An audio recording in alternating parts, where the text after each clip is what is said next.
we left off, it's now June 1944. There's a feeling of optimism because of D-Day, but there's still a feeling of dread because you knew that the order for your destruction had already been given. That's for sure, and also because the tremendous amount of Hungarian Jews that were being transported in. And there were constant rumors about the final order was coming, that everybody should be done away with, and even the Polish political prisoners were talking about it. So there was a very, very tense atmosphere. But a little later on, we knew that the Russians were advancing very well. That information had seeped into the camp.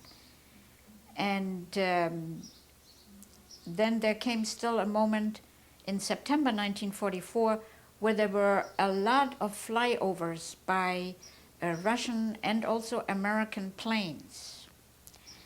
They were trying to bomb some of the factories in the area in Upper Silesia. And Auschwitz, as a matter of fact, bombs were thrown, probably just dropped because they had too many or whatever, because they certainly didn't bomb Auschwitz, which was the biggest mistake or horrible mistake that was made.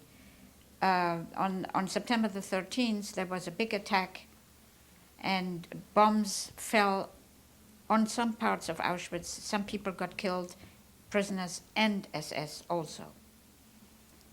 At that time in September, I myself personally was transferred to another little sub-camp, maybe a few kilometers away from Auschwitz, which was also part of the agriculture department, which was called Reisko, which was a sub-camp where the Germans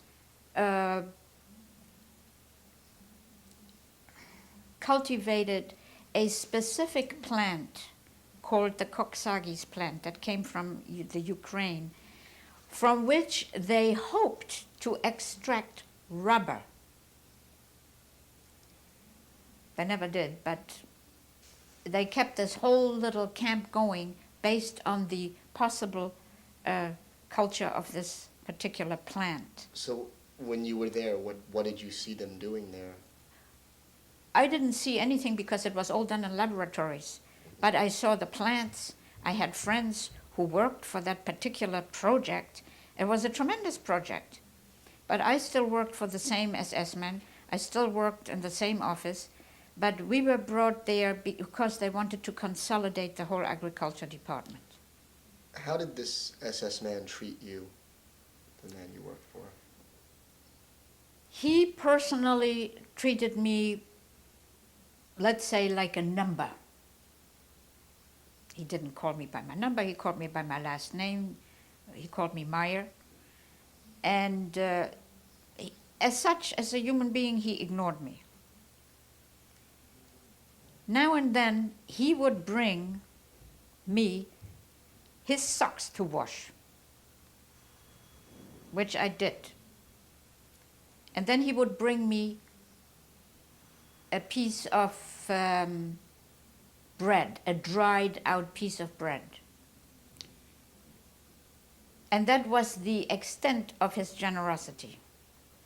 We never had any real conversation for 2.5 years.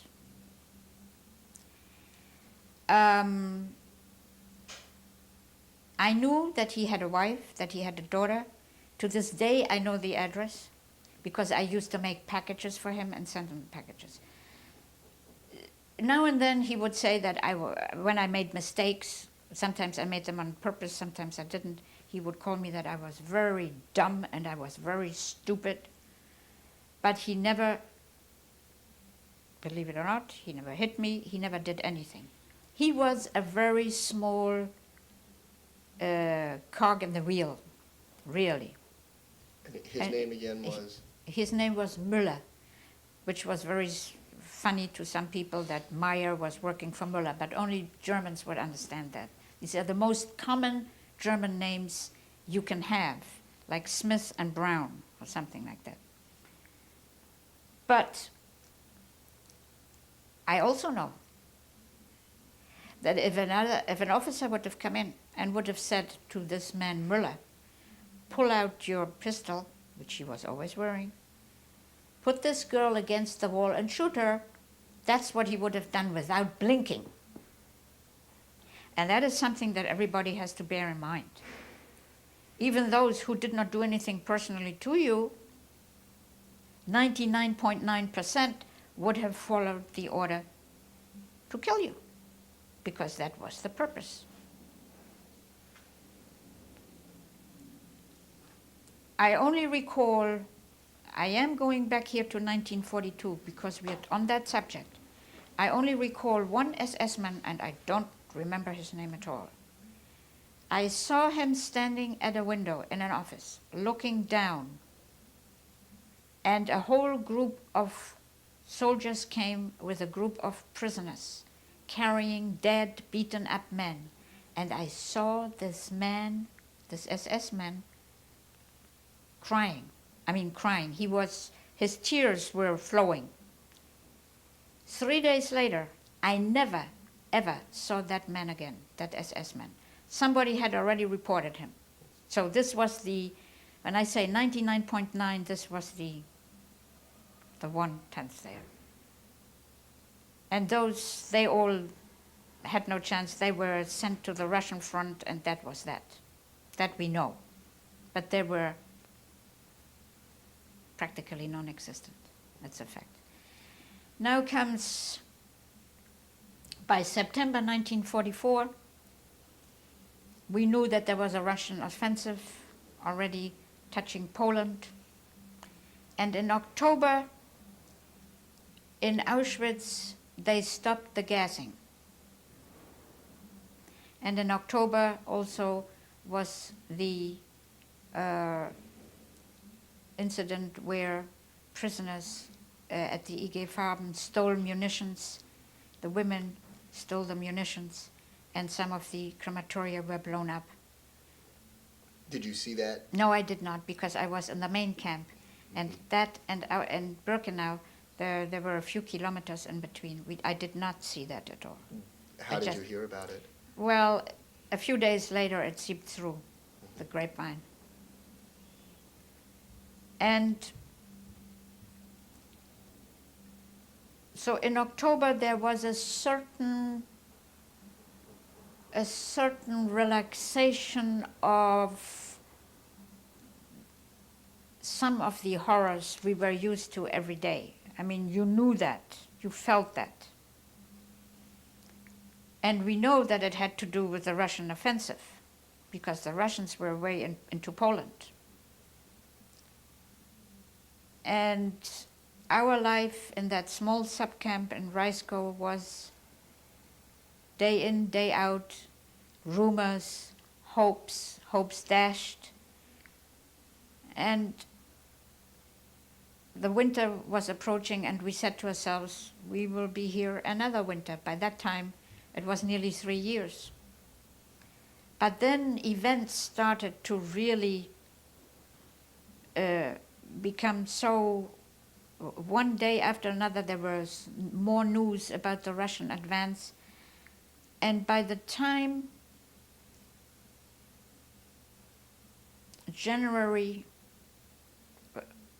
I must still go back to December. In December, one day, I was alone in an office, and there was a radio.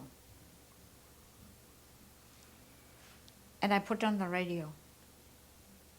It was a shortwave radio. I still don't understand today how I could have done it, because my life was right there. But I listened to the shortwave radio, and it was a British newscast, and it was the time where the Russians were near Budapest. And it was all upbeat news. I must have listened to it 2 minutes, but I think that was the first time that I started to cry in a long time, in years. But I knew also I couldn't afford it, and I stopped and I walked out. But I was absolutely, I was another person. I had heard the outside world. And now we come to December the 12th, where the rumors were becoming quite strong that we would be evacuated. And I knew somebody in the men's camp, and through some coincidence I had to go there with an SS man to pick something up, and this prisoner gave me 5 breads, which was an enormous amount of breads, which I hid under a blanket. How I got this into the camp, I still don't know. I must have stuffed myself with it. And then we knew that something was coming. Did I say it had to be January the 12th? Yes, January the 12th.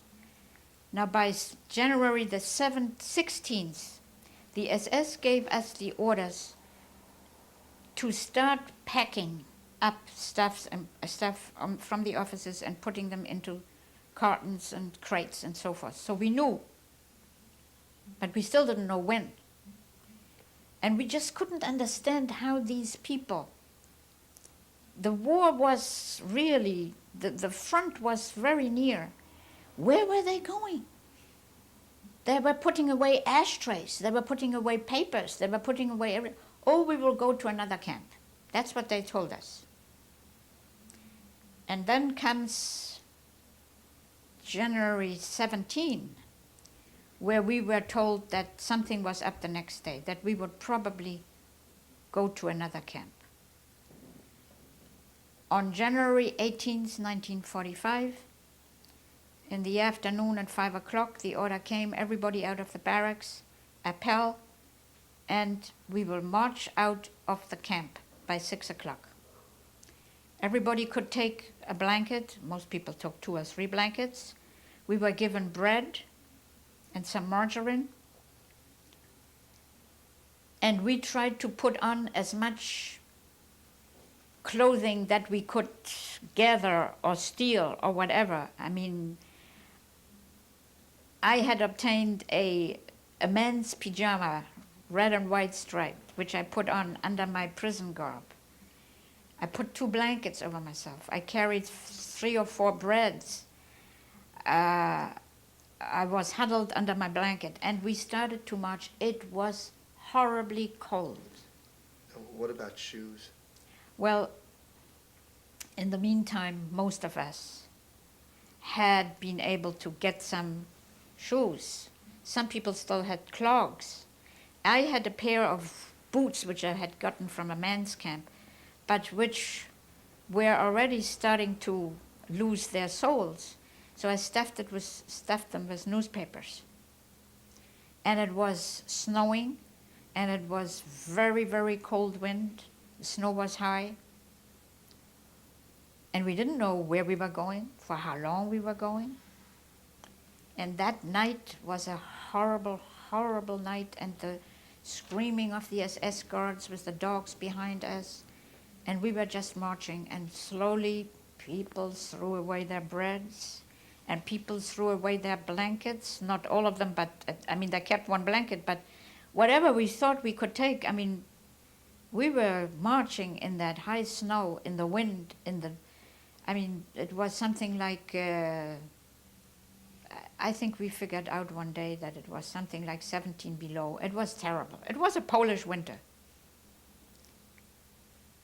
And we were marching, and we heard the Russian cannons in the background. And we saw the sky light up from the cannon.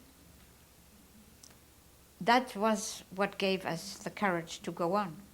And then we stopped for the first night in a barn, and everybody reminded everybody else, don't take off your boots, don't take off your shoes, because you won't be able to put them back on because your feet smell. And slowly there was no more food, and the next morning we started to walk again. And slowly the next evening came, and by the next evening I could not walk anymore. I had such pain in my legs, and many of us stayed on the sides, and some people were shot, and you couldn't walk anymore. You were finished. And we walked 2 more days and finally got to another railway siding, which was an ominous sign for us. These freight trains that were standing there were not like the freight trains we got to Auschwitz in. They were not closed. They were open. This was January 1945. Open cattle trains. And they started to push us in. I couldn't get up. One of the SS men pushed me in. And again, we didn't know where we were going. They were saying Groß-Rosen, which was still in Silesia. We saw the SS running around on their cars or on their horse-driven carriages. They were going in all sorts of different directions. So we were loaded up into these open cattle cars. I don't know how many people we were. We couldn't stand, we couldn't sit. A can in the middle for certain purposes. And it was a most horrible, horrible trip. I was in my blanket, frozen against the wall, completely frozen against the wall. There was no more food. There was no more water. People were practically trampling each other to be able to sit down. I just stood. I didn't want to discuss, to argue, to fight, nothing. And we were standing one in front of the other. And the snow was falling. And we were scratching off the snow from the person's blanket in front of us and drinking, eating, whatever you want to call it, the snow. And still we had no idea where we were going. And then we came into really Germany. This was Upper Silesia, so then we came into Germany. And we came into the surrounding area of Berlin, because there we saw the signs and we knew where we were. And we saw everything destroyed, and we were, in our desperation, we were elated. And there were terrible bombing runs. Once we were standing in a town on a railway siding, and the bombing started of the railway siding. The SS disappeared. They were lying under the trains. They left us there, and we said to ourselves, that's it. It's the end of the war. But we are going to be killed by the Allied bombers. Lying in those wagons with the bombing, the bombs flying around you it was a horrible experience. Somehow our train was not hit, but another train on another siding was hit. And then we arrived finally in the famous women's camp, Ravensbrück, northwest of Berlin. And so that was end of January